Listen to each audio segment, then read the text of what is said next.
What's up, everybody? You're listening to the Hustle and Flowchart podcast with your boys, Matt Wolf and Joe Fear. Well, tell us about the game, Psyker, because like I said, I mean, we can all read the white papers, all that fun stuff. You just did the mint and blew it out in 25 minutes. I mean, so it sounds pretty hot. So, like, in your words, how would you describe it? Yeah, I'm super stoked for this. It's a fighting game like no other in the terms of what we're adding into the genre. So normal fighting games, you just have arcade mode and PvP, and you go to the menu and you're immediately into the fighting matches. Whereas with this, you have the elements of the game world. So we're adding a social space where players can actually explore and find out more about this Psykerverse that we're building. They can engage with other players, and through that social space, you can actually engage. Hey, I want to 1v1 you, and do your wager match there immediately. Cool. You could look at vendors, collect challenges to collect loot. You can find out game lore, find little Easter eggs. Your hideouts are going to be in that social space, so access all your real estate type of thing. And then over time, we really want the community's involvement in building out that social space / game world. And they add on to the lore of the world, and it's going to be super community involved. Whereas that was the issue we saw with, I guess, previous Web 2 games is once the developers stop supporting it, everything else goes out the window. Even if the community is strong, it can't survive. So we want to avoid that. And the itemization as well is a big thing we're doing for fighting games where we haven't seen it before, where it has that MMORPG spin where you can actually outfit instead of having, say, 20 predefined fighters, you have like 4 or 5 archetypes, and from there you customize them. Yeah. So there's a story mode, there's PvP, there's degen mode. I mean, that's our internal nickname for it. There's degen mode. Is that like playing for mode. keeps kind of thing? Is that yeah. So yeah. Internal, don't know if we're going to call it that yet, but I kind of like the name. I like the name degen mode. So it's basically you can play someone a one-on-one match. Maybe it's 10 minutes, 15 minutes. You can wager one of your NFTs or all of them and say it's somewhere in the equivalent ballpark. Like someone has $1,500 worth of NFTs on their character, that person has 1,000. They can wager those, and winner takes all. So if you lose all you lose. Then you either have to go fight someone else and get it back, or go buy it on the marketplace. So it's kind of like that Escape from Tarkov vibe, where you go into a lobby and you gear yourself up, but if you lose it, it's gone. I love it though. Yeah. High risk, high reward stakes, and I think that's going to be appealing to a lot of people. Degen. Yeah, it is. The bigger picture is exploring the social space, doing the story mode, arcade mode, that type of thing. And then you can build something we're looking at is doing like a team mode where you can have like 3 to 5 of your friends team up, and it's like a tag team. So all your players line up in a certain order. You go into a match, and it's basically a race of who can beat each other the quickest. Tag team. Yeah, tag team, bro, come on.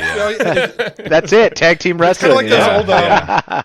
Yeah. What were those games where it was like Marvel versus Capcom? Marvel versus Capcom, kind of like that, right? They would like tap out, and the other player would come in and fight. Yeah. Exactly. Yeah. So we're going to be experimenting with all these different things, and that's the cool thing about the keycard NFT we released is those community members that hold them will have to be able to have input on the development process as we move forward within our private community. So very cool. Pretty. So I'm curious, like just going back to the gameplay for 1 second here. How does the actual land work? The hideouts. What is that? Because the PvP makes a lot of sense to me, right? It's the fighting game, but how does the hideouts fit into the mix? So the hideouts are going to be generated through the styles and the environments of the game world. So it's going to be ranging from like a sewer hideout where you have a cot in a sewer, or up to like a robotics lab, all the way up to like a corporate penthouse where it's just decked out and everything. And those are going to have values based on obviously what the community input is, but just overall in terms of rarities. They're NFTs as well. Yeah, they're going to be an NFT collection. But the cool thing about it is you can update the metadata in these hideouts with all the items that you collect. So say you get a not so good hideout and it's not worth a lot in the market space or the cardboard box or something, right? Cardboard box in an alleyway is something that we're looking at doing. But it might have a brick of gold in it. So who knows? To incentivize, so if you have one of those hideouts and it's not worth a lot, to incentivize increasing the value, you basically build equity in your hideout by loading it up in the vault of that hideout with all the items and things that you collect. So it could be a very low value hideout, but then you load it up with all this loot, and then someone goes and buys it off you, right? So that's the big thing we're looking at doing. It's basically you can build equity in your own real estate within the game, which is I think not a lot of people are doing, and it's gonna be very cool to kind of show, and like also achievements and things that maybe find Easter eggs in the game that no one else has. You can put that in your hideout. Automatically your hideout value goes up in value. So you can either sell your stuff individually or kind of package it all in one, and then someone can go and buy that. one of you guys break down what the NFT is, what they get from the NFT, why they'd want the NFT in the first place? Sure. Yeah. Yeah. So the NFT itself is a key card, which basically gives you early access. It is the beta access directly into the beta. So if you don't have a key card, you're not going to be able to get in and actually test the game out initially. Outside of that as well, we're calling it the Genesis Collection. So it actually, when you utilize it in the game for the first time, the parameters are already in the key card. There are items and parameters in there. We haven't released exactly like which items they go on and which characters they go on, so the community can dig for that. That's we'll let you guys know shortly. But there are 5 items in those cards. There are 5 items in those cards as well. So you'll have one weapon, you'll have one arm piece, one head piece, a chest plate, and legs, and then the Genesis Collection. You'll be able to kind of attach them all to your character, and away you go.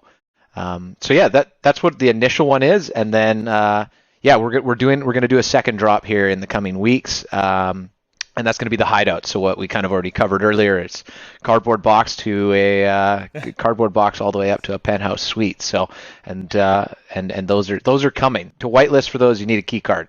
Again, to reiterate what Reese said with the key cards, you get 5 extra NFTs. Every key card holder gets 5 extra NFTs, and once those release, they go on the marketplace as well.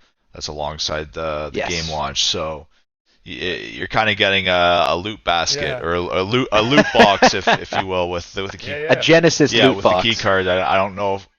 I don't know how many people know that or aware of that precisely, but you get 5 items for that key card as well, and then you get private community access. So if you want to be involved and give us feedback and be part of the process, there's your ticket in as well for the current environment before the game's out. So, but the Hideouts coming up, which Reese talked about, is going to be big for I think the community, and they're going to be hyped up with what we can kind of show. You got to see. I can't wait for you guys to see them. April we'll be able to showcase a lot of what's going to be happening. So yeah.